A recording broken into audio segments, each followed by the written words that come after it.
Hello बच्चों, कैसे हो आप सब। आई होप आप सब ठीक होंगे। आज के इस सेशन में हम लोग जिस टॉपिक पर बात करेंगे वो टॉपिक है electrical energy and electrical power, वैद्युत ऊर्जा एवं वैद्युत शक्ति। और इस टॉपिक से रिलेटेड हम लोग न्यूमेरिकल भी सॉल्व करेंगे जो कि बोर्ड एग्जाम में पूछे जाते हैं। बने रहिए वीडियो में शुरुआत से अंत तक ताकि आपको आज के सेशन की हर एक बात आसानी से समझ में आ सके। यह है आपका चैनल सीक्रेट S5 ट्यूटोरियल और मैं यश खान आपका इस चैनल में तहे दिल से इस्तकबाल करता हूं। आइए शुरुआत करते हैं आज के अपने सेशन की। टॉपिक है आज का हमारा इलेक्ट्रिकल एनर्जी, वैद्युत ऊर्जा और इलेक्ट्रिकल पावर।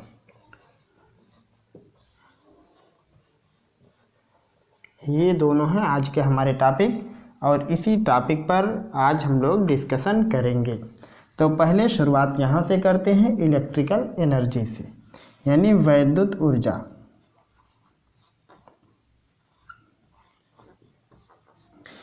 तो ये वैद्युत ऊर्जा क्या है? देखिए, वैद्युत ऊर्जा कहने का अर्थ है कि अगर मान लो हमारे पास कोई कंडक्टर है, यानी कोई चालक पदार्थ है, और उस चालक पदार्थ को हम लोग V विभवांतर से कनेक्ट कर दें,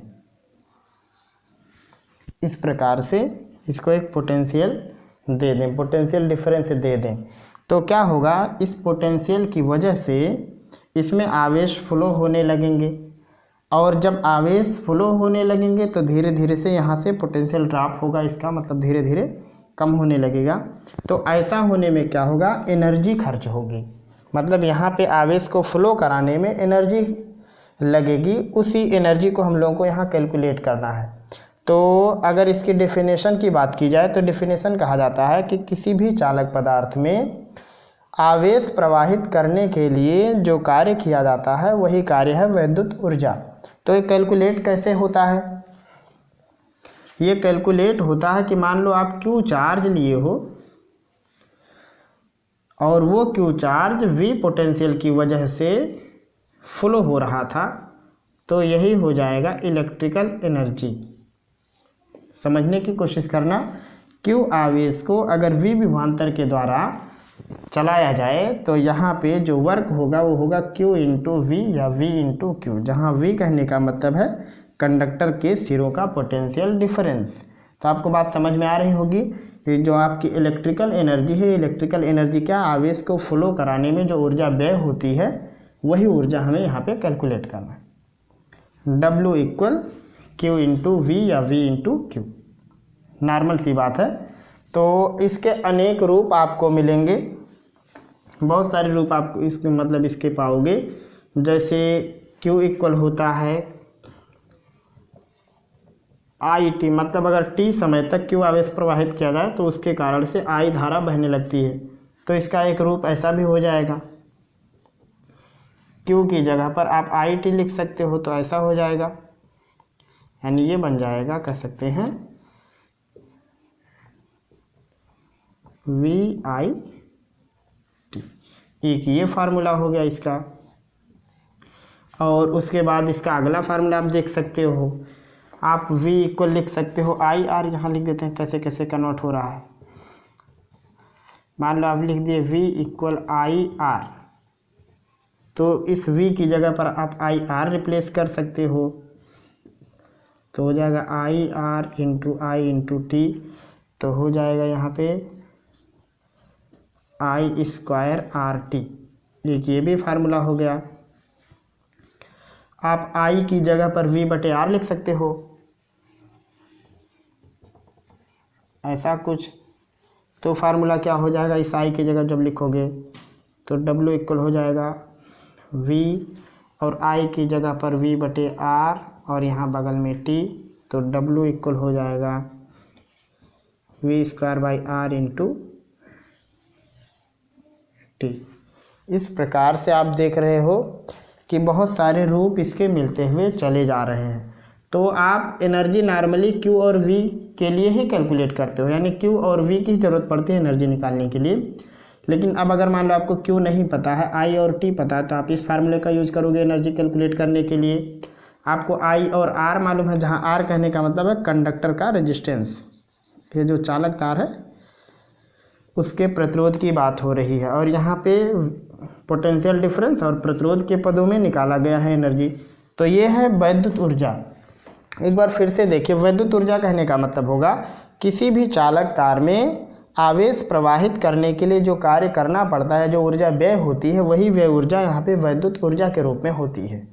कैसे न्यूमेरिकली में मतलब कैलकुलेट करते हैं, तो W equal Q into B, जहाँ Q कहने का मतलब कितने आवेश फ्लो कराए गए, V कहने का मतलब है कि कितना टर्मिनल यहाँ पे वोल्टेज है चालक तार का, वो आपको रखना है। और उसके बाद आप यहाँ से भी कैलकुलेशन कर सकते हो, यहाँ से भी, यहाँ से भी, यहाँ से भी, जैसा आपको सुविधा पड़े आप उस हिसाब से कैलकुलेशन कर सकते हो।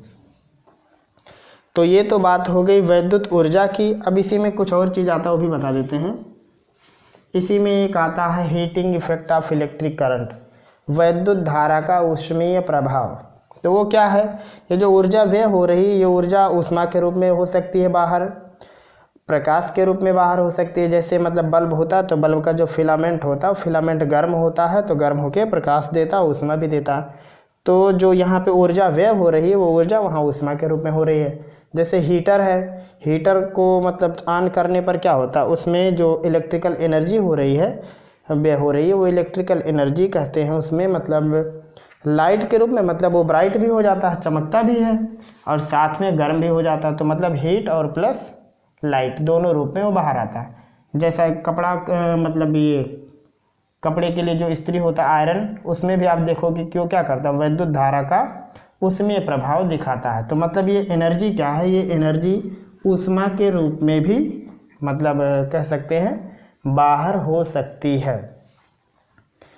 और उसके बाद बारी आती है कि अगर मान लो ऊष्मा के रूप में जाए तो कैसे कैलकुलेशन करेंगे, तब भी आप ऐसे ही कैलकुलेशन करोगे। हाँ, कुछ मात्रक आ जाते हैं वहाँ पर, जैसे कभी कभी मतलब ये कैलकुलेशन करना रहता है, कैलोरी वगैरह की बात आती है, तो कैसे करते हैं। देखो यहाँ पे सेम टू सेम चीज़ है, मतलब ये जो यूनिट लिखा हुआ है ये है जूल में, ये सारी की सारी चीज़ जूल में है। मतलब W का जो मात्रक है वैद्युत ऊर्जा का, वो मात्रक किस में है, जूल में। आपको छोटी छोटी चीज़ जाननी है, मात्रक जूल में है।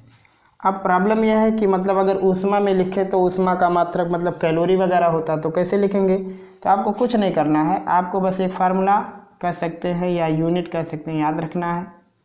एक कैलोरी बराबर होता है 4.2 जूल या 4.18 भी कहीं के लिखा रहता है। बस आप ये इतना जानो कि एक कैलोरी में इतना जूल होता है, या एक जूल बराबर 1/4.2 कैलोरी। ये चीज़ आपको ये दो यूनिट याद रखना है और कुछ नहीं करना है। जैसे मतलब यहाँ से ये जूल में है, इसको कैलोरी में बदलेंगे तो कैसे हो जाएगा, ये इतना जूल आएगा, कैलोरी में बदलने के लिए 1/4.2 से गुणा कर देंगे, यानी इसमें 4.2 से भाग कर देंगे तो ये कैलोरी में कन्वर्ट हो जाएगा। आप इसमें से कोई सा भी फार्मूला यूज करोगे तो 4.2 या 4.18 रख दोगे तो कैलोरी में आ जाएगा। ये आप क्या करो, पहले इस फार्मूले से जूल में वैल्यू निकाल लो, जूल में वैल्यू निकालने के बाद 1/4.2 से गुणा कर दो तो कैलोरी में बदल जाएगा। बस यही इतना काम आपको करना है। कभी कभी कोई यूनिट ऐसा भी आता है जो किलो कैलोरी में रहता है, तो आप उसके लिए याद रखना 1 किलो कैलोरी बराबर होगा 4.2 गुणे 10⁻³ जूल। आपको ये इतनी यूनिट याद रखनी है और कुछ नहीं। तो मेरे ख्याल से आपको ये वैद्युत ऊर्जा समझ में आ रहा होगा कि आपको क्या करना है। तो यहाँ पे वैद्युत ऊर्जा निकालने के लिए या ऊष्मीय ऊर्जा निकालने के लिए आपके पास फार्मूले हैं। जब ऊष्मीय ऊर्जा निकालते हैं तो कभी कभी इसमें W की जगह पर H लिखा रहता है या Q लिखा रहता है, यानी हीट लिखा रहता है, तो आप यहाँ H भी यूज कर सकते हो। जब ऊष्मीय ऊर्जा कैलकुलेट करना आप Q लिख सकते हो या W पर ही लगा सकते हो। तो ये इतने फार्मूले इसके हैं, और वहाँ पे कुछ इंपॉर्टेंट जानकारी है, आप इसको भी लिख लीजिए अपनी कॉपी में। उसके बाद हम लोग बात करते हैं इलेक्ट्रिकल पावर की, और उसके बाद लगाएंगे न्यूमेरिकल।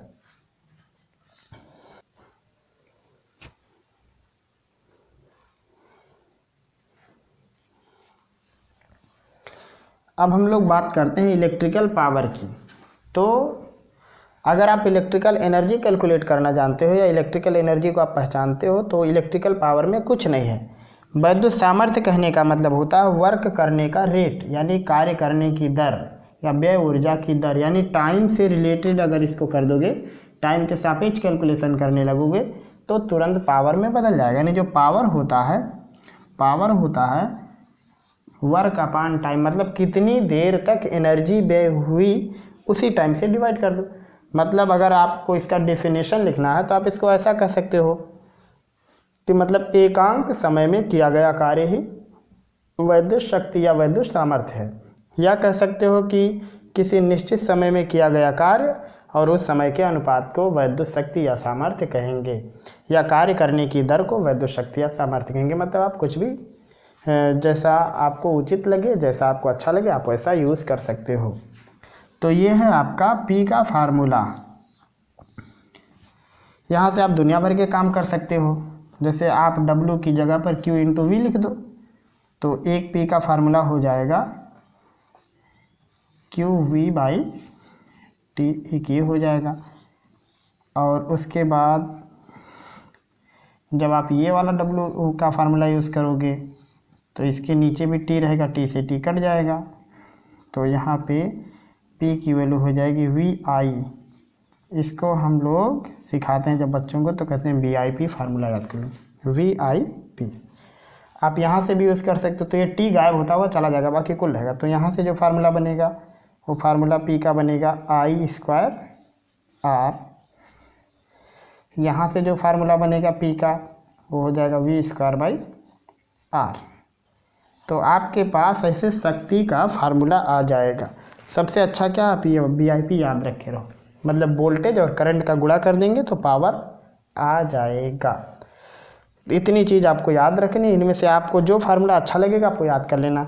या आप चाहे एनर्जी निकालो, टाइम से भाग कर दो, या V इंटू आई निकालो जब V और I दिया हो, I और R दिया हो, V और R दिया हो, मतलब ज़रूरत जैसी काम वैसा आपको करना है। उसके बाद बारी आती है इसके यूनिट की, कि इसका यूनिट क्या होगा, यूनिट ऑफ पावर। तो इसकी यूनिट होती है वाट, ये होता है इसका यूनिट। और भी बहुत सारे लोग हैं, जैसे W का यूनिट क्या है, जूल है, तो इसको लिख सकते हैं जूल प्रति सेकंड। मतलब बहुत सारा आप लिख सकते हो इसमें। जैसे देखो यहाँ बहुत सारे लोग हैं, जैसे वोल्ट एम्पियर हो गया, एम्पियर स्क्वायर ओम हो गया, वोल्ट स्क्वायर प्रति ओम हो गया, तो ये सब उसके यूनिट है। लेकिन सबसे ज़्यादा फेमस है वाट और जूल प्रति सेकंड। और उसके बाद इसके कुछ और यूनिट है, वो आपको याद रखना है। जैसे इसकी शक्ति की यूनिट एक है HP, हार्स पावर। तो 1 HP का मतलब होगा 746 वाट। बस ये आपको इतनी बात याद रखनी है कि 1 HP बराबर 746 वाट, और शक्ति का मात्रक वाट है या शक्ति का मात्रक जूल प्रति सेकंड है, और ये शक्ति के फार्मूले हैं। बस इतनी सी बात आपको वाट से संबंधित याद रखनी है। और उसके बाद एक छोटा सा चीज़ आता है जिसको हम लोग कहते हैं किलोवाट घंटा, या ऊर्जा का मात्रक यूनिट में कैसे कन्वर्ट करते हैं। तो वो है कि जब आपको एनर्जी निकालनी हो यूनिट में, तो आपको जो यूज़ करना है यूनिट में एनर्जी, मतलब अगर आपको एनर्जी निकालनी है यूनिट में, कभी कभी पूछा जाता है कि कितने यूनिट विद्युत ऊर्जा व्यय हुई, तो उसमें आपको क्या चाहिए, किलोवाट चाहिए और घंटा चाहिए। ये याद रखे रहना आपको। मतलब शक्ति का मात्रक आपको किलोवाट में लेना है और समय का मात्रक घंटे में लेना है, दोनों को गुणा कर देना है, जो भी आएगा वो यूनिट बन के आ जाएगा, किलोवाट और घंटा। ये बात याद रखे रहना है। शक्ति का मात्रक वहाँ किलोवाट होगा, लिख देते हैं। किलोवाट कहने का मतलब क्या है, 1 किलोवाट का मतलब होगा 1000 वाट। तो आपको मात्रक किलोवाट में रखना, ये नहीं कि अगर 1000 वाट दिया तो यहाँ पे 1000 लिखना है, आपको यहाँ पे 1 लिखना होगा। मतलब शक्ति का मात्रक किलोवाट और समय का मात्रक घंटे में रखना है, तो एनर्जी यूनिट में निकल के आ जाएगी। अब हम आपको न्यूमेरिकल की मदद से ये सारी बात समझाते हुए लेके चलते हैं। ये है मेरे पास एक बुक और उसमें कुछ प्रश्न हैं, वो प्रश्न हम आपको लगा के दिखाते हैं कि कैसे कैसे प्रश्न होंगे और कैसे आपको सॉल्व करना है। प्रश्न है पहला कि एक वैद्युत हीटर, ध्यान से सुनिए प्रश्न, एक वैद्युत हीटर में 120 वोल्ट का विभवांतर है। तो सिंपली V की वैल्यू है 120 वोल्ट और उसके बाद दिया है कि 12 कूलाम का आवेश प्रवाहित होता है, यानी Q की वैल्यू है 12 कूलाम, क्योंकि आवेश को Q से लिखते हैं। पूछा हीटर में कितनी ऊर्जा होगी। फिर से प्रश्न सुनिए, एक वैद्युत हीटर में 120 वोल्ट का विभवांतर है और 12 कूलाम आवेश प्रवाहित होता है, कुल कितनी ऊर्जा व्यय होगी, यानी W निकालना। तो आपने देखा था W का फार्मूला था V इंटू Q, V की वैल्यू 120, Q की वैल्यू 12, गुणा करेंगे तो आएगा 1440 और जूल, और यही है इस प्रश्न का आंसर। बस ऐसे छोटे छोटे एक एक लाइन दो दो लाइन के सारे सवाल रहते हैं। ये हो गया समझ लो पहला प्रश्न। आप लोग को अगर लिखना रहेगा तो हम प्रश्न बोल रहे हैं, आप उसको लिखते रहिएगा। अगला प्रश्न है, इसमें एक वैद्युत हीटर में 4 मिनट तक, तो ये क्या है, समय है, T बराबर 4 मिनट, यानी 4 गुणे 60 बराबर 240 सेकंड। ये पहला चीज दिया। फिर से प्रश्न सुनिए, एक वैद्युत हीटर में 4 मिनट तक 3 एम्पियर की धारा प्रवाहित होती है, यानी I की वैल्यू है 3 एम्पियर। 540 किलो जूल ऊष्मा उत्पन्न होती है, मतलब 4 मिनट तक 3 एम्पियर धारा प्रवाहित करने से कितनी ऊष्मा उत्पन्न हो गई, 540 किलो जूल। तो किलो जूल को केवल जूल में बनाएंगे तो 1000 से गुणा करना पड़ेगा, मतलब 3 और 0 लग जाएगा, मतलब इतनी जूल ऊष्मा उत्पन्न हुई। तार का प्रतिरोध ज्ञात कीजिए। तो आप सिंपल H का फार्मूला लगाओ, मतलब ऊर्जा का। तो फार्मूला क्या होता है, VIT, ये है फार्मूला। अब आपको R के पदों में निकालना है, V नहीं मालूम है तो V को R के पदों में बदल दो। तो V बराबर क्या होता है, IR, तो ये हो जाएगा I स्क्वायर RT और ये हो जाएगा H। सारी वैल्यू रख दो। H की वैल्यू 540 के आगे 3 0 है और I की वैल्यू 3 है, इसका स्क्वायर R नहीं जानते हैं और T का मान है 240। कितना हो जाएगा, ये 3 3 9 हो जाएगा और 1 0 से 0 काट देते तो हो जाएगा 5 4 3 0, 9 गुणे 24, यहाँ पे R हो गया, 9 से कट जाएगा, 9 6 54, 6000 और यहाँ हो गया 24 गुणे R। R बराबर हो जाएगा 6000 बटे 24। पहले इसको 4 से काट देते हैं, 4 24 हो जाएगा और यहाँ पे 15 चौको 60, 1500 और 6 से भाग करेंगे तो 6 दूनी 12, 6 पंचे 30, 250 ओम। और यही है इस प्रश्न का सॉल्यूशन। एक बार फिर से प्रश्न सुनिए। प्रश्न था, एक वैद्युत हीटर में 4 मिनट तक 3 एम्पियर की धारा प्रवाहित करने से 540 किलो जूल ऊष्मा उत्पन्न होती है, तार का प्रतिरोध ज्ञात कीजिए। ये था उसका सॉल्यूशन, लगा लीजिए आप इसको। और अगला प्रश्न है प्रश्न नंबर 3। 6 मेगावाट की मोटर है एक, तो मेगावाट ये तो शक्ति का मात्रक है, वाट, तो 6 मेगावाट, तो मेगा का मतलब होता है 10 पे 6 की घात, तो हो जाएगा 6 गुणे 10 पे पावर 6 वाट। इतना वाट हो गया इसका पावर।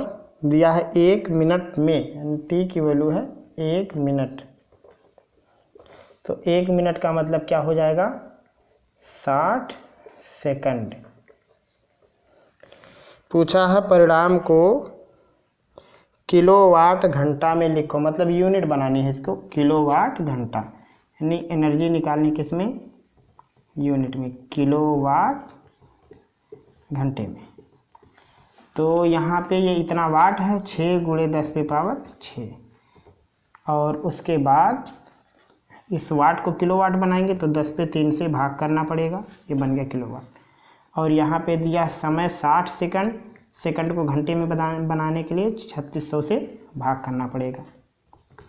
अब उसके बाद कैलकुलेशन करो, 10 पे 6 में 10 पे 3 से भाग करेंगे तो 10 पे 3 आएगा, 6 गुणे 10 पे पावर 3 गुणे 1 0 कट जाएगा तो हो जाएगा यहाँ पे 1/60। 1/60 कहने का मतलब 1 0 और ख़त्म, तो हो जाएगा 6 गुणे 10 पे पावर 2 गुणे 1/6, 6 से 6 ख़त्म, बचेगा यहाँ पे 100 किलोवाट घंटा। और यही है इस प्रश्न का जवाब। प्रश्न क्या था फिर से सुनिए, 6 मेगावाट की मोटर 1 मिनट में कितनी ऊर्जा खर्च कर सकती है, और परिणाम को किलोवाट घंटा में निकालना था। तो एनर्जी बराबर होता है P/T होता है, लेकिन P का यूनिट इसमें किलोवाट में लेना था, और उसके बाद समय का मात्रक घंटे में रखना था। और यही इस प्रश्न का सलूशन है। लगा लीजिए आप सारे प्रश्नों को। अगला प्रश्न लेते हैं, बढ़िया प्रश्न है चौथा। 60 वाट सामर्थ्य का बल्ब है, यानी P की वैल्यू है 60 वाट, और इस बल्ब को 10 घंटा डेली चलाते हैं, यानी टाइम दिया हुआ है 10 घंटा, और 30 दिन तक चलाते हैं यहाँ पे। तो कुल कितना घंटा हो जाएगा, 10 घंटा गुणे 30, मतलब हो गया 30 घंटा, मतलब डेली 10 घंटा चलता है, और ऐसा 30 दिन तक हुआ तो 300 घंटा चला कुल 1 महीने में। पूछा है कि कुल कितनी ऊर्जा व्यय होगी, तो व्यय ऊर्जा निकाल लेते हैं किलोवाट घंटे में। P/T,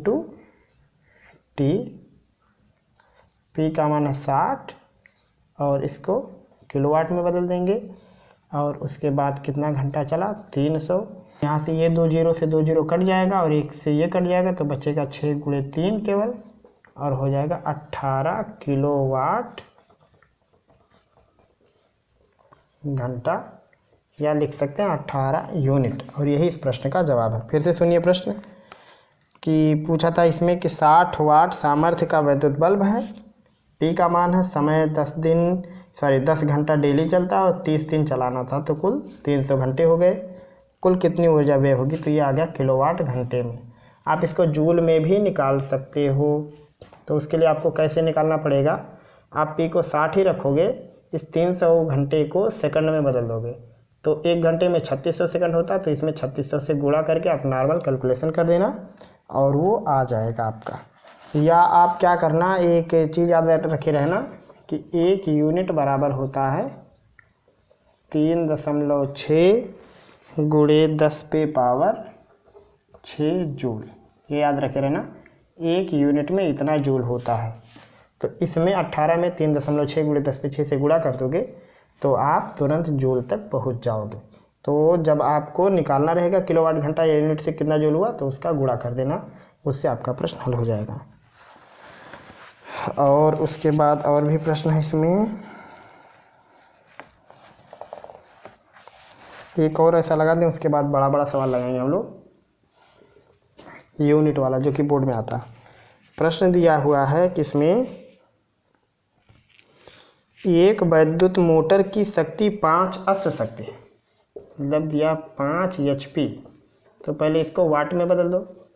1 HP में 746 वाट, तो गुणा करेंगे तो हो जाएगा 5 का 6 में 30, और 5 चौक को 20 3 23, 5 7 35, और 2 37, 3730 वाट हो गया, इतना आ गया। और उसके बाद फिर दिया इसे प्रतिदिन 5 घंटे की दर से 1 हफ्ते तक प्रयोग किया गया, तो T का मान हो गया 5 घंटा डेली, और 7 दिन तक चला, यानी 35 घंटा यूज हुआ कुल। तो पूछा कि कुल कितने यूनिट खर्च हुआ, तो एनर्जी निकालनी है यूनिट में, तो कितना होगा, पावर दिया हुआ 3730 वाट में है, 1000 से भाग करेंगे तो किलोवाट हो जाएगा, और उसके बाद इसमें 35 से कर देंगे गुणा, तो ये 0 0 कट जाएगा, तो हो जाएगा ये 3.73 गुणे 35, और इसको गुणा करने पर जो कुछ भी आएगा वही इसका आंसर रहेगा। तो मेरे ख्याल से आप ये सभी प्रश्न कैसे लगाने हैं समझ में आपको आ रहा होगा। और उसके बाद अब हम लोग लगाएंगे कुछ बड़े बड़े प्रश्नों को जो कि बोर्ड एग्जाम में आते हैं, और रिपीटेड प्रश्न अब हम लगाएंगे जो कि आ चुके हैं। प्रश्न, हाँ ये एक प्रश्न है, देखो प्रश्न दिया कि एक कारखाने में 100 वाट के 40 बल्ब हैं। तो ऐसे प्रश्नों को कैसे लगाते हैं जिसमें ढेर सारे उपकरण लगे हों। तो देखो हम बताते हैं आपको लगाना कैसे। रफ ऐसे कर लेना, P1 मतलब जितने लोग रहेंगे उतना ऐसे बना लेना। तो उसके बाद इसमें दिया हुआ है कि 100 वाट के 40 बल्ब और 100 वाट के 10 पंखे, उसके बाद 1000 वाट के 2 रेफ्रिजरेटर लगे हुए। देखो प्रश्न फिर से सुनो, 100 वाट के 40 बल्ब, 100 वाट के 10 पंखे और 1000 वाट के 2 रेफ्रिजरेटर लगे हैं। प्रतिदिन सभी बल्ब और पंखे 16 घंटे चलते हैं। मतलब ये आपका पहला वाला है बल्ब, ठीक है, ये बल्ब है, ये पंखा है और ये है रेफ्रिजरेटर। तो इसमें दिया है कि बल्ब और पंखे 16 घंटे चलते हैं, मतलब ये भी 16 घंटा, ये भी 16 घंटा, लेकिन फ्रिज 24 घंटा चल रहा है। यहाँ पे ये संख्या है, ये वाट है और ये घंटे में है, सभी घंटे में है।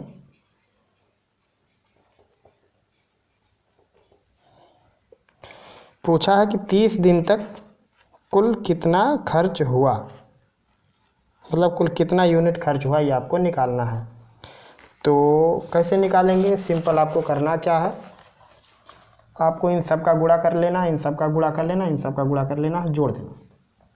तो गुणा करोगे तो कितना हो जाएगा, 1 2 3 ठो 0,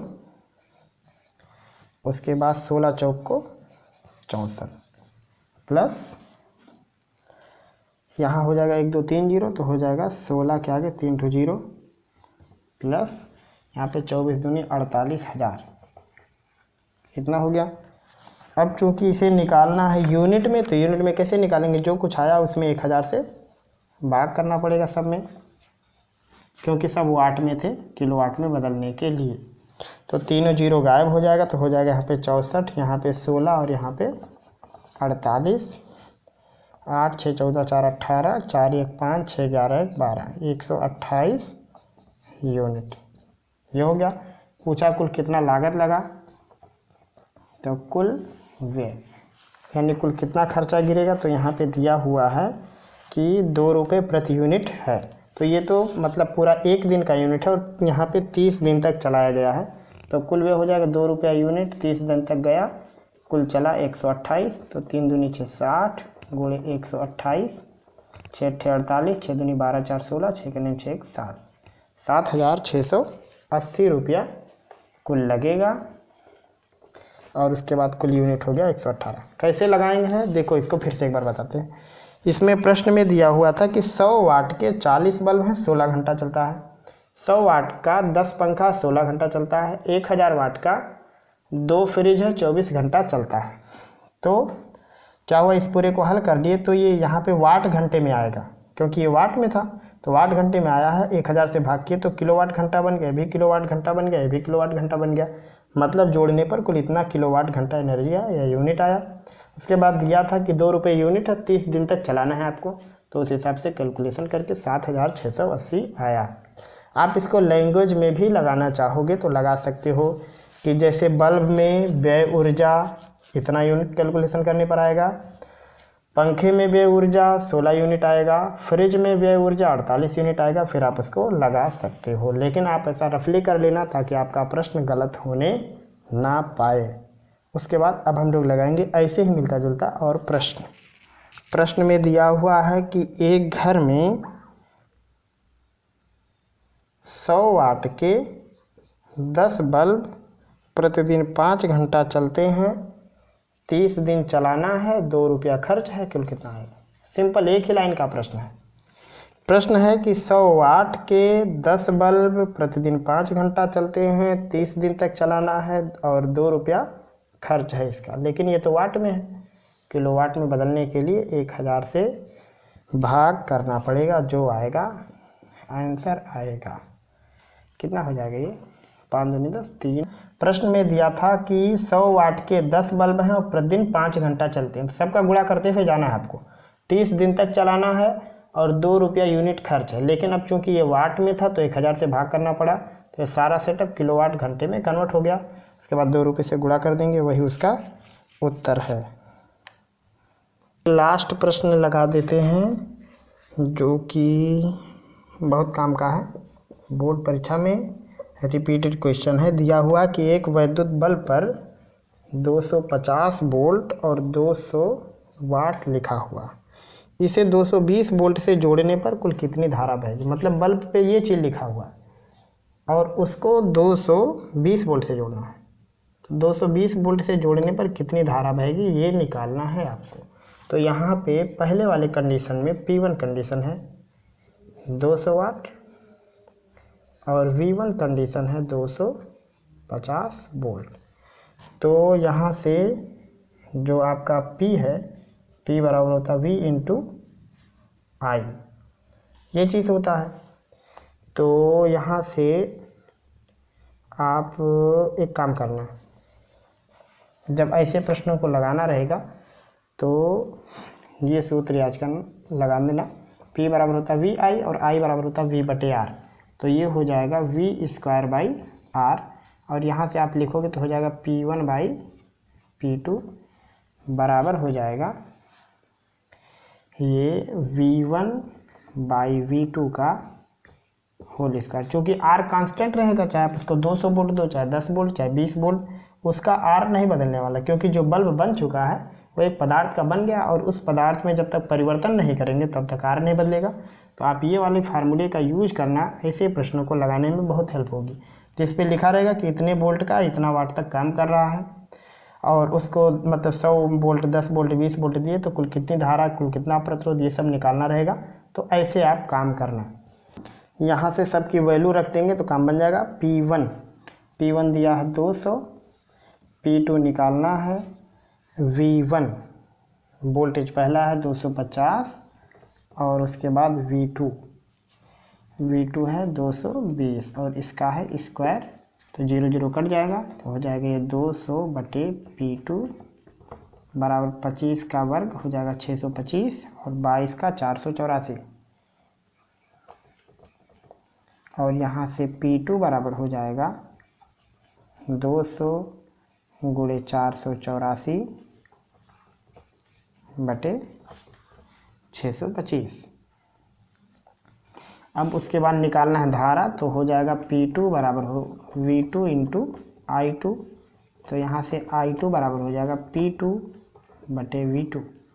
P2 की वैल्यू आ गई 200 गुणे 484 बटे 625 और वोल्टेज कितना है दूसरा वाला 220, तो 625 नीचे आ जाएगा, तो हो जाएगा 200 गुणे 484 बटे 625 गुणे 220, 0 से 0 कट जाएगा, तो यहाँ पे कर देते हैं इसका कैलकुलेशन।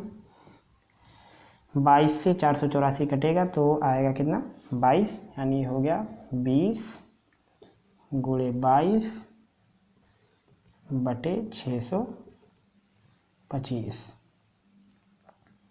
गुणा करेंगे तो हो जाएगा 22 दूनी 44, 440 बटे 625 और इसको लिख देते हैं कि इतना एम्पियर होगा, या भाग करने पर जो कुछ भी आएगा वही इसका आंसर रहेगा। तो प्रश्न क्या था देखिए, ये बोर्ड परीक्षा में बहुत बार रिपीटेड प्रश्न है, गिनती चेंज करके देते हैं बस।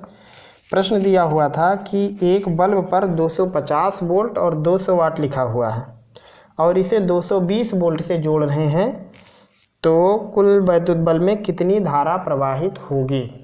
तो उसके लिए आपको निकालना क्या रहता है कि दूसरी बार, मतलब जब 250 वोल्ट लिखा, 250 पे ना जोड़ के 220 पर जोड़ दे तो कुल कितनी उसकी शक्ति आएगी, आपको पहले ये कैलकुलेशन करना है।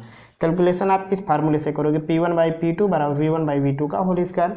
तो यहाँ पे P1 पहली शक्ति मालूम है, दूसरी नहीं मालूम, पहला वोल्टेज मालूम है 250 और जो देना है वो है 220। तो इस हिसाब से पहले आपको निकाल लेना कि दूसरी वाली शक्ति कितनी है, और जब शक्ति निकल जाएगा तो आप इस फार्मूले से जो कुछ भी आपसे पूछा जाएगा, प्रतिरोध, धारा, सब कुछ आप कैलकुलेशन कर सकते हो। तो ये थे कुछ मतलब प्रश्न जो कि इलेक्ट्रिकल एनर्जी और इलेक्ट्रिकल पावर से रिलेटेड थे। मेरे ख्याल से आपको इनमें से बातें समझ में आ गई होंगी जो कुछ हमने बताया है। अगर आपका मतलब कोई सा भी कन्फ्यूजन होगा, कोई डाउट या कोई सलाह होगा तो आप हमें ज़रूर बताएंगे। फिर मिलेंगे हम लोग अगले सेशन में, तब तक के लिए खुदा हाफिज़।